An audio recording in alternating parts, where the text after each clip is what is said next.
안녕하세요. 김성길 목사와 함께하는 GTS 말씀 묵상 시간입니다. 네, 오늘부터는 8번째 주간의 말씀을 묵상하겠습니다. 이 8번째 주간의 말씀의 내용은 요한복음 21장 15절로 17절인데요. 예수님께서 베드로에게 부활하신 다음에 베드로에게 오셔서 네가 나를 이 사람들보다 더 사랑하느냐 하시는 이 질문을 3번 하신 내용입니다. 이 내용은 참 우리가 묵상하고 연구할 것이 참 많습니다. 베드로는 이 마태복음 26장을 보면은 겟세마네 동산에 올라갈 때 예수님께서 너희가 다 오늘 밤 날 버리고 도망갈 거다, 흩어질 거다 그럴 때 베드로가 아주 용기 있게 자기의 목숨을 바쳐서 딴 사람 다 주를 버릴지라도 자기는 그렇게 하지 않겠습니다. 죽도록 충성하겠습니다. 그런데 그날 밤이 이제 지나가면서 이 3번 예수님을 부인하게 되죠. 사실 이건 베드로의 본심이 아니었어요. 그런데 그 순간에 준비되지 않은 상황 속에서 벌어진 사건입니다. 그러다 보니까 이게 베드로의 내면이 이제 마음에 병이 들게 되는 거죠. 이대로 두면은 베드로는 심리적으로 보면은 잘못한 폐인이 될 가능성도 크죠. 이게 심리 질병이라는 것은 상대방으로부터 내가 받는 것도 있지만 내가 상대방에게 해를 끼침으로써 오는 트라우마 같은 것들이 이제 있게 되는 거죠. 이런 속에서 예수님은 베드로를 사랑하신 거죠. 그리고 베드로의 진심을 아십니다. 그는 예수님을 정말 미워해서 이런 말을 한 게 아니라 그 상황 앞에서. 그래서 예수님은 베드로의 마음을 아시고 있고 그래서 그를 치료하러 오신 거죠. 그래서 결국은 베드로가 나중에 참 여기서 주님 만나서 마음의 그런 아픔과 부담감과 이런 걸 다 털어내고 정말 주님 앞에 충성된 일꾼으로 살다가 거꾸로 매달려서 십자가에 순교를 하게 되죠. 자, 그래서 이제 그런 장면들을 담은 내용이 바로 이번 주간의 본문입니다. 자, 우리 GTS 묵상 목적 다시 한번 또 생각해 보죠. GTS 묵상은 매일매일 역동성 있는 신앙생활과 삶의 변화와 발전을 만드는 아이들은 학습 능력을 키워주는 그런 프로그램입니다. 이걸 위해서 5-7+2라고 하는 구조가 들어있습니다.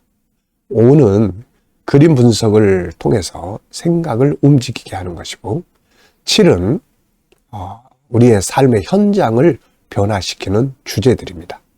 그리고 2는 질문 만들기와 주님과 소통하고 영감을 얻는 시간입니다. 자, 5-7+2 오늘도 익숙하게 또 훈련하시면서 우리의 삶에 큰 은혜와 복이 되고 발전이 되는 그런 묵상 될 수 있기 바랍니다. 자, 그림 분석부터 하죠.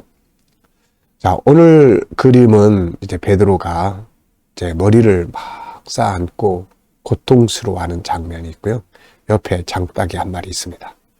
그리고 밑에는 예수님을 부인한 베드로라는 제목이 붙어 있고요. 자, 이 그림을 보면서 제목을 정해 보십시오.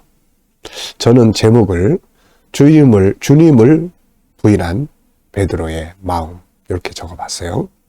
그리고 의미들을 몇 가지 적어봤습니다. 자, 목숨 바쳐서 주님 앞에 충성하겠다고 맹세한 베드로가 주님을 3번 부인을 했다. 이때 그의 마음은 어떠했을까? 그러나 주님은 그를 버리지 않으시고 찾아오신 거죠.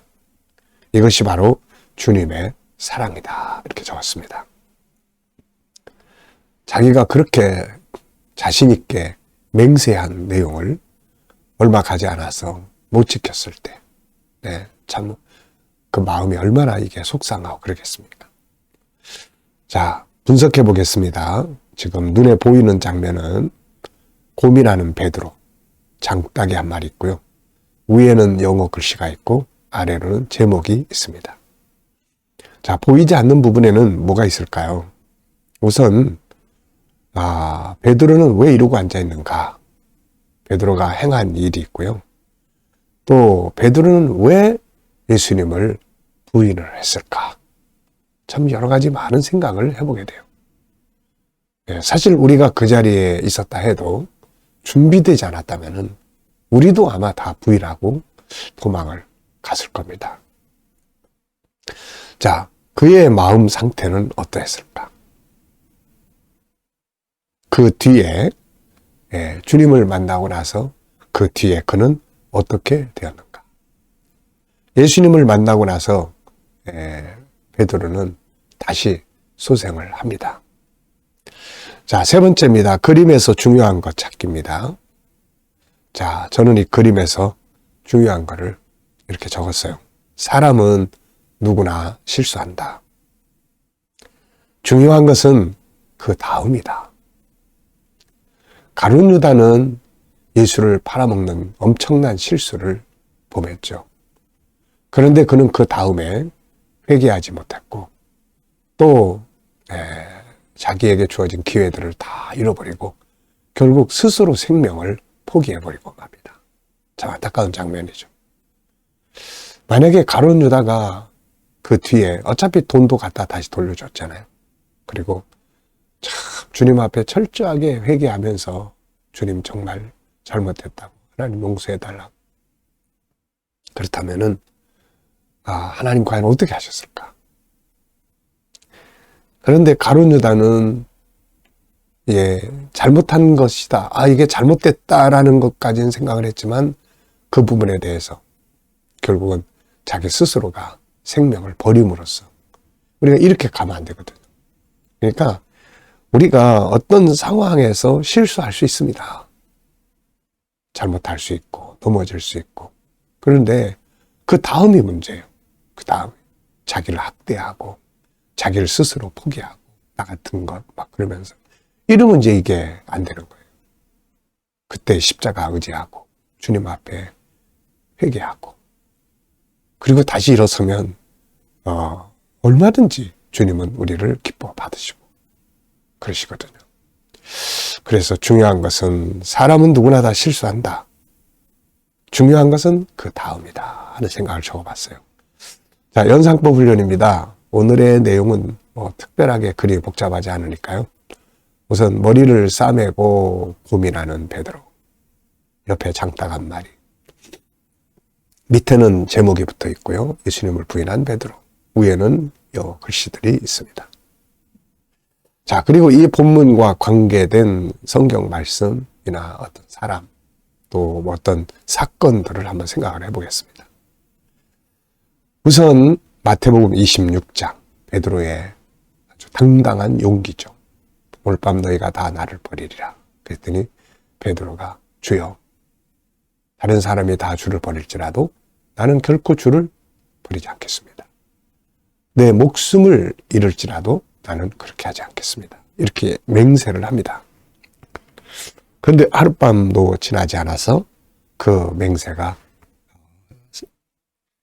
사라지고 예수님을 부인하고 그리고 내가 예수를 알면 저주를 받는다는 말까지 하게 되죠. 그만큼 다급한 상황이 벌어졌던 것입니다. 자, 그리고 이제 요한복음 21장 베드로를 찾아오셔서 네가 나를 사람들보다 더 사랑하느냐.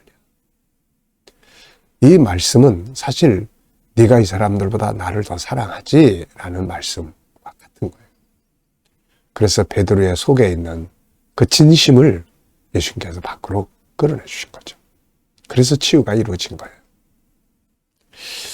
자, 결국 이제 베드로는 이제 복음을 위해서 정말 충성을 다하다가 마지막에 십자가에 거꾸로 매달려 죽게 됩니다. 충성스럽게 살아드렸고 충성스러운 죽음을 맞이한 거죠. 아마 베드로의 평생에 자기의 이런 모습들이 늘 마음에 아픔으로 있었을 거예요. 치료는 받았지만 주님 앞에 항상 이게 이제 베드로를 정말 승리자로 만드는 이제 하나의 계기가 되지 않았을까 해요. 그래서 때로는 우리의 연약함과 나약함이 충성을 다하게 만들어주는 도구가 될 때도 있습니다. 자, 그리고 이제 이걸 보면은 또 떠오르는 게 있습니다. 이 루터교인데요. 독일이나 또 뭐 프랑스나 이런 지역들 이렇게 가서 보면은 이 예배당 위에 십자가가 아니고 장딱이 매달려 있는 그런 교회들이 있어요. 이게 루터교입니다. 그래서 이 루터교는 바로 장딱을 십자가 대신 올려놨어요. 자, 우리는 닭을 보면 무슨 생각이 드십니까? 뭐 튀김이 생각나나요? 또 뭐 백숙이 생각이 나나요? 근데 이 루터교는 아마 이 닭을 보면서 이 베드로의 이 장면을, 그래서 나를 돌아보는 그런 계기로 삼으려고 그러지 않았을까 하는 생각이 좀 들어요. 자, 오늘도 우리 아이들은 역시 수학, 또 여기서 베드로의 사건 속에서 또 수학도 한번 살펴보고 지나가시기 바랍니다. 도형, 각도도 재보고 수, 여기서 수에 관한 건 한번 또 다 이렇게 연습을 해보세요. 뭐 곱하기, 나누기, 뭐 분수 그러면 또 여기에 다양한 것들이 많잖아요. 가분수, 진분수, 또 뭐 대분수, 뭐 이런 것들이 나중에 또 이제 뭐 곱하기가 나오게 되고 이렇게 됩니다. 이런 것들을 여기서 한번 쭉 또 생각을 해보는 거죠. 그렇게 반복 생각을 하면 매일매일 생각을 하니까 이게 아주 그냥 확실하게 암기가 되고 안 잊어버리죠. 그 다음에 이제 측정에 관한 것도 길이, 넓이, 또 뭐 아이들이 제일 힘들어하는 것 중에 하나가 이 사각형의, 다각형의 넓이 재고 이런 것들이에요. 그러니까 이럴 때 그 공식들, 넓이 재는 공식이 있잖아요. 예를 들어서 삼각형의 뭐 넓이를 잰다. 그러면은 밑면 곱하기 높이 곱하기 나누기. 그러니까 이런 것들을 이럴 때 한 번쯤 이렇게 쑥 두고 지나가면 되거든요. 네, 그러니까 이런 것들이 나올 때 생활 속에서 수학을 생각을 해보면 익숙해집니다. 또 뭐 규칙, 네, 여기서도 이제 규칙, 어떤 규칙이 있습니까? 네, 장담하지 마라. 장담하는 것은 실수할 수 있다. 이것도 하나의 규칙이에요. 그리고 준비하지 않으면 실수한다. 지금 이때 당시에 제자들은 일단은 예수님에 대해서 잘못 알고 따라가고 있어요. 예수님은 십자가에 죽으셔서 지금 사람을 죄에서 구원하려고 가시는데 이들은 지금 예수님이 왕이 되셔가지고 다윗 왕국을 재건하고 그 속에서 자기들 한 자리씩 한다. 이 생각 가지고 따라갔거든요. 근데 그 상황 속에서 전혀 지금 다른 상황이 벌어지다 보니까 이게 뭐지? 그러고 있을 때 너도 예수당이지 그러니까 그냥 당황스러운 거죠. 이게 갑작스럽게. 그리고 이런 일이 있을 것을 충분히 예수님처럼 생각하고 기도로 준비하고 다 있었다면은 이런 일들을 벌이지 못했을 거예요. 이게 부인하는 게 아니라 그래 나도 그렇다 이러면서 그 길을 갈 수 있었을 겁니다. 오해된 생각들, 준비되지 않은 생각은 당황스러운 현장을 만듭니다. 자, 상상력 키우기입니다. 이 그림 가운데 두시고 저는 앞에는 베드로가 그 감람산에 겟세마네 동산에 올라가면서 그 장담하던 그 장면을 그려볼 것 같고요. 다음 그림은 십자가에 거꾸로 매달려 순교하는 그 장면을 그려볼 것 같습니다. 미래를 어떻게 살고 싶은가요? 그렇다면 지금 무엇을 해야 할까요? 네. 오늘도 한번 생각해 보시고요. 자, 오늘의 본문 읽어보겠습니다. 요한복음 21장 15절로 17절입니다. 그들이 조반 먹은 후에 예수께서 시몬 베드로에게 이르시되 요한의 아들 시몬아 네가 이 사람들보다 나를 더 사랑하느냐 하시니 이르되 주님 그러하나이다. 내가 주님을 사랑하는 줄 주님께서 아시나이다. 이르시되 내 어린 양을 먹이라 하시고 또 두 번째 이르시되 요한의 아들 시몬아 네가 나를 사랑하느냐 하시니 이르되 주님 그리하나이다. 내가 주님을 사랑하는 줄을 주님께서 아시나이다. 이르시되 내 양을 치라 하시고 세 번째 이르시되 요한의 아들 시몬아 네가 나를 사랑하느냐 하시니 주께서 세 번째 네가 나를 사랑하느냐 하심으로 베드로가 근심하여 이르되 주님 모든 것을 아시오매 내가 주님을 사랑하는 줄을 주님께서 아시나이다. 예수께서 이르시되 내 양을 먹이라. 아멘. 자, 오늘의 주제는 전체 기억하고 스토리텔링 하는 겁니다. 전체를 연상하는 거예요. 연상법. 그리고 그것을 이야기로 만들어 보는 거예요. 오늘의 주제는 암송하는 능력입니다. 암송하는 능력이에요. 그래서 이 내용을, 오늘 이 본문 말씀을 우리가 오늘 다 암송하기 위해서는 요렇게 몇 가지 해야 할 일들을 요걸 하시면은 다 암송하게 돼요. 그래서 아이들이 이 방법을 잘 사용하도록 도와주세요. 그러면 학습 능력이 클 수 있습니다. 생각해요. 생각하고 이야기해보는 거죠. 제가 학습 지도할 때 항상 이 방법을 합니다. 네가 한번 이야기해볼래? 요 내용을 한번 설명해볼래? 설명을 할 줄 알면 이해를 하고 있다는 거거든요. 그러면 이해가 안 되고 있다는 것은 설명을 못한다는 건 이해가 안 되고 있는 거예요. 그럼 어느 부분에서 이해가 안 되는지를 같이 대화를 나누고 이렇게 하는 거죠. 그래서 아이가 이야기해보게 하는 것. 한번 거기서 가르쳐주고 지나가면 이거는 별 효과가 없어요. 이게. 자, 먼저 감사한 일 적어보겠습니다. 어제 감사한 거, 어제 주일 보내시면서 감사한 거 적어보시고요. 오늘 또 하루 시작하면서 또 하나하나 뭐 평범한 일이나 일상의 일, 어려운 일이 있어도 믿음으로 또 감사하는 감사의 씨를 찾아보시기 바랍니다. 미래를 생각하시면서 또 감사할 거 찾아보시고요. 자, 오늘의 내용을 암기하기 위해서는 가장 먼저 하는 것은 시작 부분과 끝 부분을 기억하는 거예요. 독서를 하고도 시작 부분은 뭐고 끝 부분은 이런 거야. 그러면 가운데 내용도 줄거리를 생각하기가 쉽거든요. 자, 여기서 시작 부분은 첫 번째 예수님께서 네가 나를 이 사람들보다 더 사랑하느냐 이 내용이고요. 끝 부분도 네가 나를 더 사랑하느냐. 베드로가 고민하는 그런 장면입니다. 자, 구조 정리를 해보겠습니다. 이 세 구절밖에 안 되니까 저는 여기서 1, 1, 1 이렇게 세 구절인데 한 구절씩 독립돼 있어요, 이게. 그래서 구조 비슷한 것끼리 묶는 거 이런 거를 좀 해보시면 아주 좋습니다. 자, 첫 번째 1은 15절인데요. 이 차이점이 조금씩 있어요. 그래서 첫 번째 내용에는 조반 드신 후에 이 말씀이 나와요. 조반 먹은 후에 그리고 이 사람들보다 네가 나를 더 사랑하느냐 이게 들어있어요. 그 다음에 이제 두 번째는 네가 나를 사랑하느냐 이렇게 돼 있고 세 번째는 이제 뭐가 있냐면은 베드로가 고민을 합니다. 왜냐하면 예수님이 이 질문을 계속 하시니까요. 그래서 그때는 진짜 자기 속마음을 털어놓는 거죠. 이게 치료의 방법이에요. 심리치료 상담에서 가장 중요한 것은 속에 있는 것을 끌어내는 거예요. 근데 속에 있는 거 그냥 냅두고 그냥 뭐 겉에 있는 이야기만 돌다 보면은 전혀 치유가 안 됩니다. 그래서 이 베드로도 지금 예수님이 이렇게 물어보실 때 처음에는 죄송하고 미안하고 그래서 그냥 일상적인 말로 주님이 하십니다. 네. 두 번째까지도 주님이 하십니다. 근데 세 번째 또 질문하니까 마음이 철렁한 거예요. 주여. 이 모든 것을 주께서 다 아십니다. 그 속에서 마음의 아픔이 싹 씻겨나가고 이렇게 되지 않았을까 해요. 자, 그래서 요 차이점들이 구절마다 있다는 거. 우리가 이렇게 구조를 정하고 외울 때는 그 구절에서 중요한 거, 핵심적인 거, 특징이 있는 거 하나를 딱 찾아내고 차이점을 딱 찾아내면 암기하기가 좋습니다.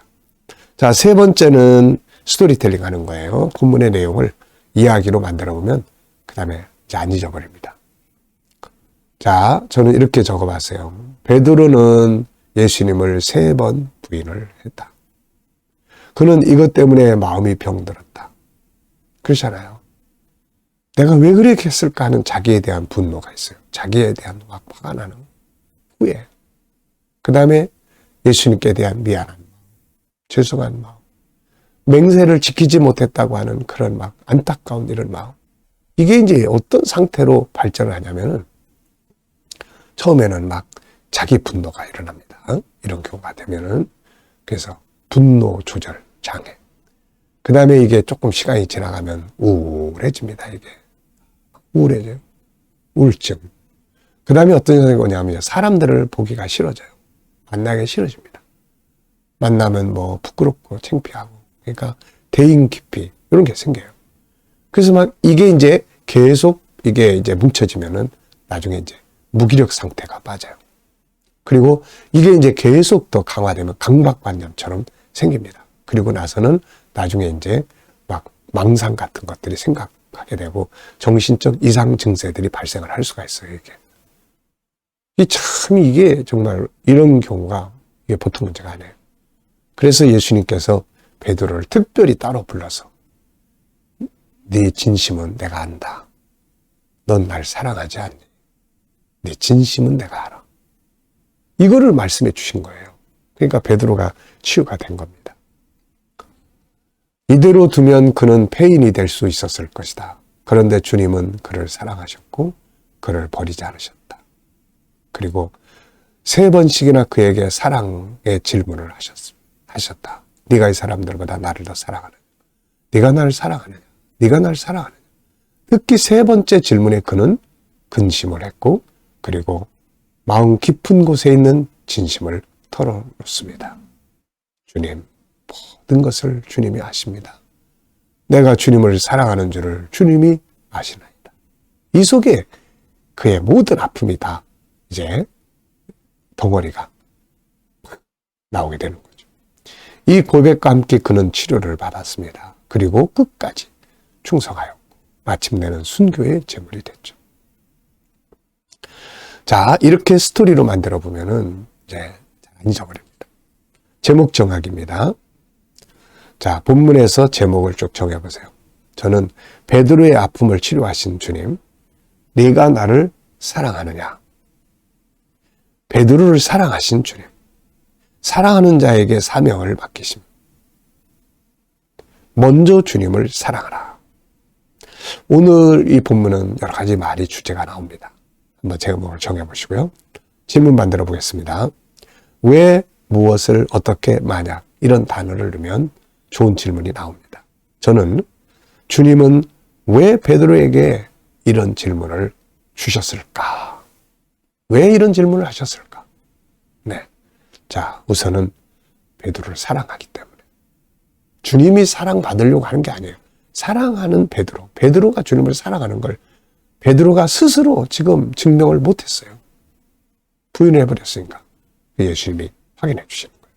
그리고 그를 치료해 주신 겁니다. 자, 2번째 질문은 내 인생에 대한 질문이에요. 저는 내 인생에서 중요한 것은 무엇인가?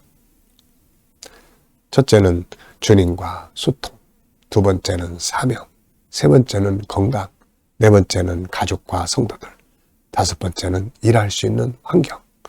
이런 것들이 참 중요합니다. 자, 오늘도 이제 묵상하겠습니다. 지금까지는 그림과 본문을 분석하면서 은혜를 나눴고요. 이 시간에는 주님과 오늘의 삶의 현장을 놓고 하나하나 물으시면서 영감을 얻는 시간 되겠습니다. 자, 눈 감으시고요. 오늘 본문 한번 또 생각해 보시고 7가지 주제, 월화수목금토일의 주제 꼭 떠올려 보시고요. 오늘 누구를 만나시나요? 어디를 가시나요? 또 비전을 놓고 그리고 주님께 하나하나 상담하시기 바랍니다. 주님, 오늘 이 사람 만나는데 무슨 말 하면 좋을까요? 어떤 자세로 대하면 좋을까요?